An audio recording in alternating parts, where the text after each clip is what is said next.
Henna. Breakfast on the run, and there's a big day ahead for Henna Tamaki. Don't forget to do the dishes. Ka pai. So, what's the schedule been like since you've launched the party? It's been quite busy. It's been a week since the launch of Coalition NZ. You're going to see politics with teeth.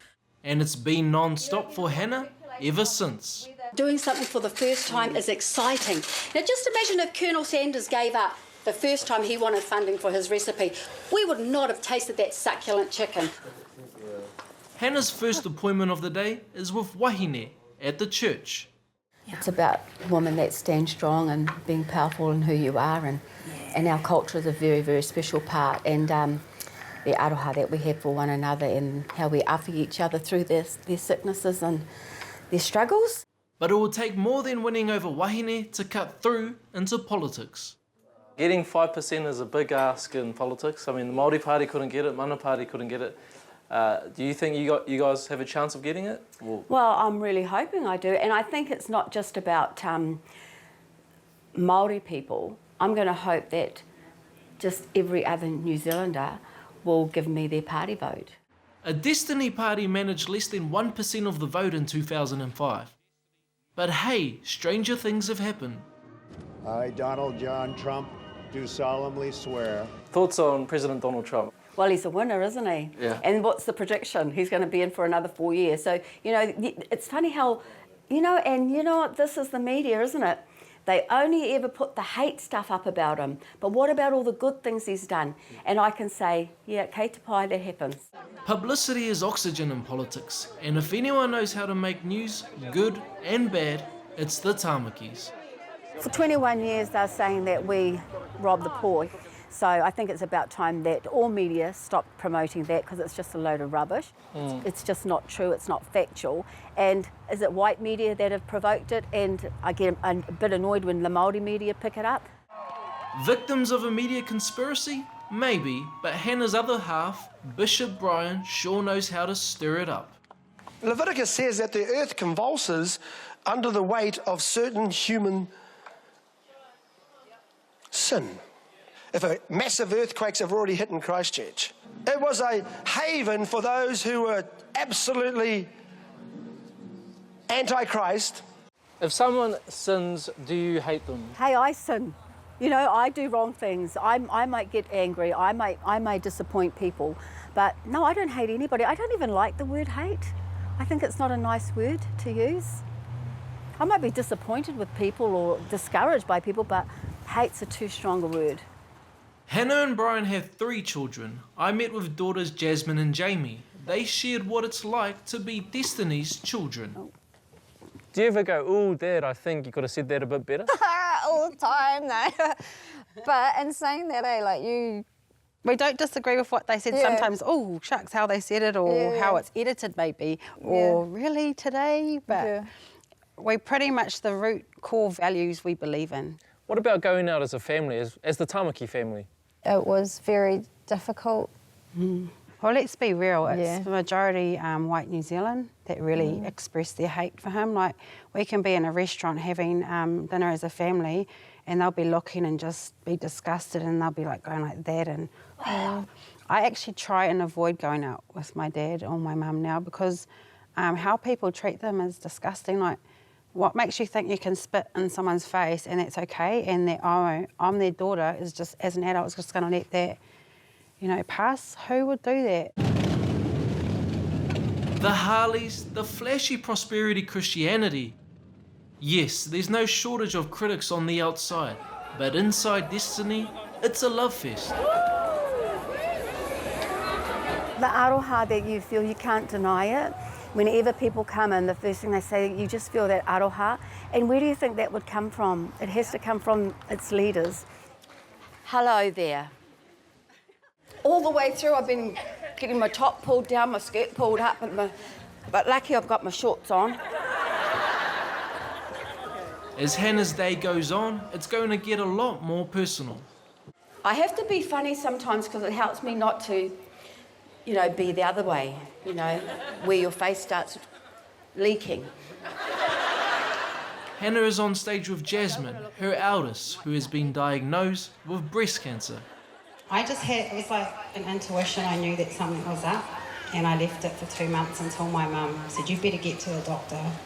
Today, mother, daughter and others are shaving their heads, while for Henna, it's an undercut, all in aid of cancer charity.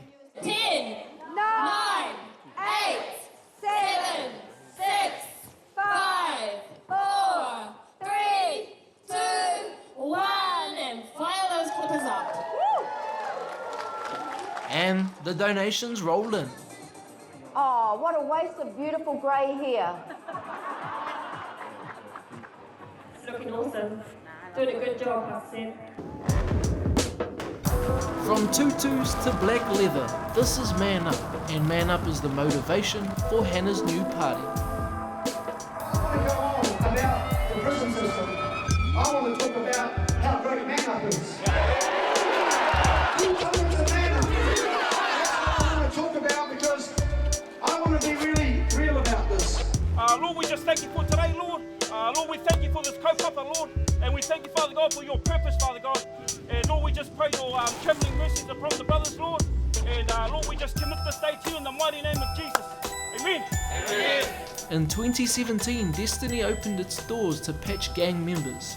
The Tamaki say that without a doubt, Man Up changes lives. They've been travelling the nation ever since, helping those who have fallen through the cracks. We appreciate your guys' commitment, your guys' love for the cause and the love for the people ultimately. When you spend time with the bros out on the road, it's hard to argue with their stories. They are real.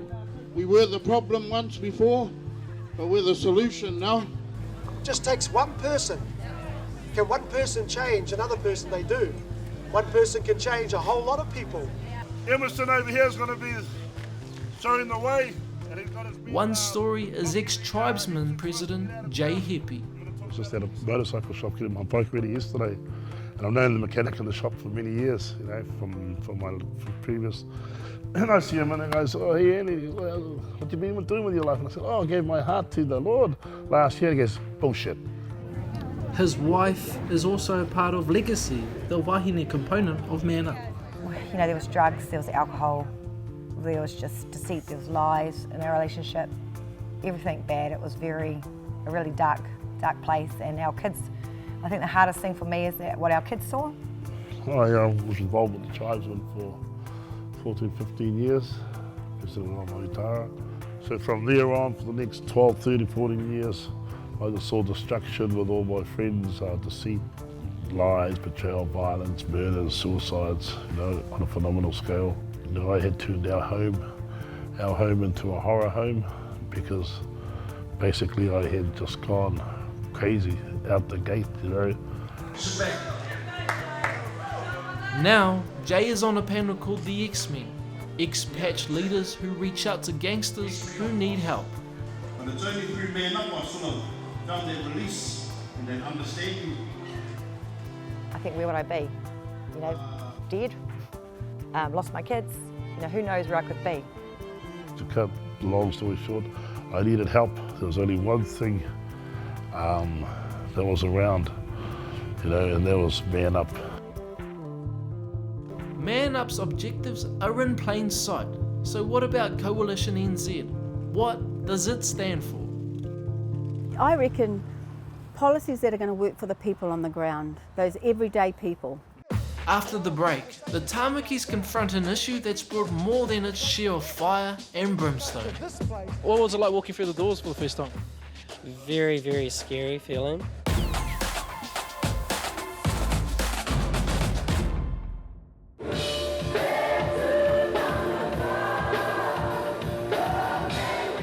For the first time, the Rainbow community has been formally invited to Destiny Church, and they are far from sure how the night's going to pan out.